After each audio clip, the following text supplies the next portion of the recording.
Hey everybody, welcome to the ANDIKA Bulletin for Monday the 10th of February 2025. This is actually episode 25 and it's currently 15 minutes to 1 Queensland time. ASX 200 for Monday down just 30 points at 84.82, pretty much across the board. The real big news today was that President Trump has announced a 25% tariff on steel and aluminium imports. So I quickly went and asked the AI Grok on X, and you can see there the imposition of a 25% tariff on steel and imports by President Trump directly affects Australian exports in several ways, and the AI lists all the implications. But just to get an idea how much that will affect, based on the information available on the web in 2024, the United States imported around US $400 million worth of iron and steel from Australia. So whilst this has an effect obviously on Australian imports of steel to the US, we're not actually a very big importer of said steel and aluminium in the United States.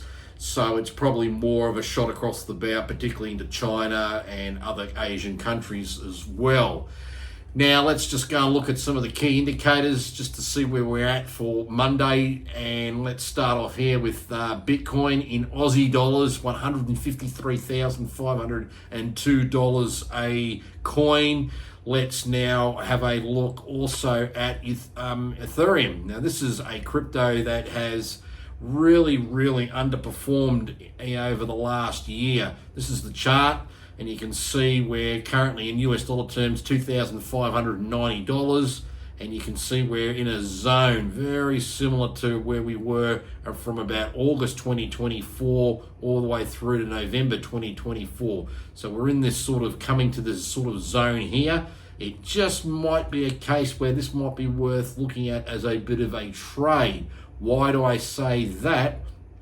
Well, if we just go up here, this is currently a chart of Ethereum to Bitcoin, and you can see here when I just blow this up a little bit bigger, it's actually at one of its lowest rates since about 2020. So that sort of indicates there may be a bit of contrarian value there to get onto the Ethereum train.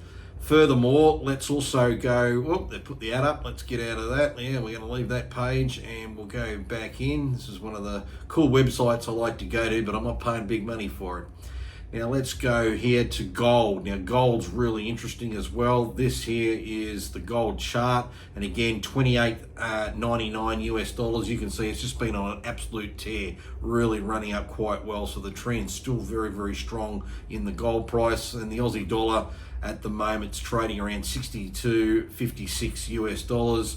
And you can see we've been in this bigger zone, sub 63 cents, basically since about December 24. We did have that low when we got down to about under 61 cents. That was when the tariff nonsense first all started with Canada and Mexico, and then you can quickly see how our dollar rebounded. So our dollar nevertheless is still stuck in a bit of a sub 63 cent zone.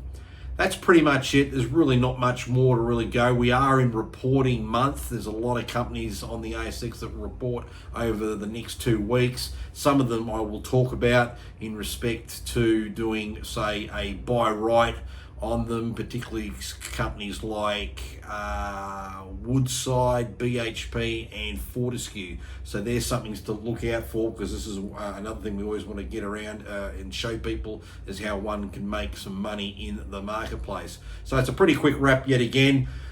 There's not really much going else on, bit of a dead Monday. So we'll leave it there and we'll catch up with everybody tomorrow. Until then, take it easy.